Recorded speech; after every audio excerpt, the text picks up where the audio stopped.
بسم اللہ الرحمن الرحیم۔ السلام علیکم ورحمۃ اللہ وبرکاتہ۔ آج کی ویڈیو میں ہم جانیں گے کہ ایوبی سلطنت کا آغاز اور اختتام کب ہوا، مگر مزید آگے بڑھنے سے پہلے اگر آپ ہمارے چینل پر نئے ہیں تو سب سے پہلے آپ ہمارے چینل کو سبسکرائب کر لیں اور ساتھ لگے بیل آئیکن کے نشان کو پریس کر دیجئے تاکہ آنے والی ویڈیو کے نوٹیفیکیشن آپ کو بر وقت مل سکے۔ صلاح الدین ایوبی رحمۃ اللہ علیہ 1137 عیسوی سے 1193 عیسوی میں ایوبی سلطنت کے بانی تھے۔ ان کے دور حکومت میں مصر خطے کی سرکردہ مسلم ریاست بن گیا۔ ایوبیوں نے 12ویں اور 13ویں صدی عیسوی میں مصر، ملک شام، یمن، مکہ، حجاز اور شمالی عراق پر حکومت کی۔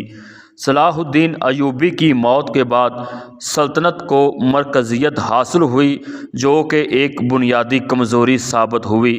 یہ در حقیقت مملوک غلام تھی جن کو صلاح الدین ایوبی نے زیادہ آزادی دی تھی۔ ایوبیوں کو عیسائی صلیبیوں کے ساتھ لڑائی اور مذاکرات دونوں کے لیے یاد کیا جاتا ہے۔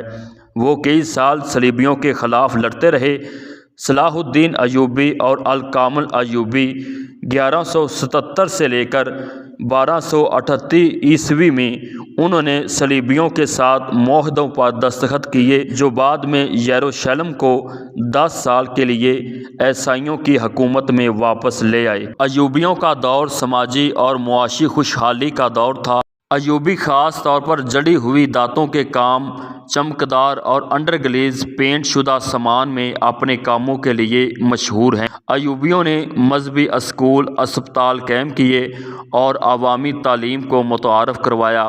سلطان صلاح الدین ایوبی رحمۃ اللہ علیہ اور ان کے جانشین فن اور علوم کے سرپرست تھے۔ انہوں نے مختلف اقسام کے سکے جاری کیے۔ اگرچہ قاہرہ کی مشہور جامعۃ الازہر کی بنیاد فاطمی ریاست نے رکھی تھی، لیکن یہ اسکالرشپ کے لیے ایک اہم مرکز بن گیا، جس نے آخرکار ایوبیوں کے دور میں مسلم دنیا میں اعلیٰ تعلیمی ادارے کے طور پر شہرت حاصل کی۔ ایوبی خاندان نے خطے پر ایک تبدیلی کا اثر ڈالا۔ ان کی سرپرستی نے عالم اسلام میں فکری سرگرمیوں کا احیاء کیا۔ مجموعی طور پر ایوبی سلطنت پر عربی ثقافت اور زبان کا غلبہ تھا۔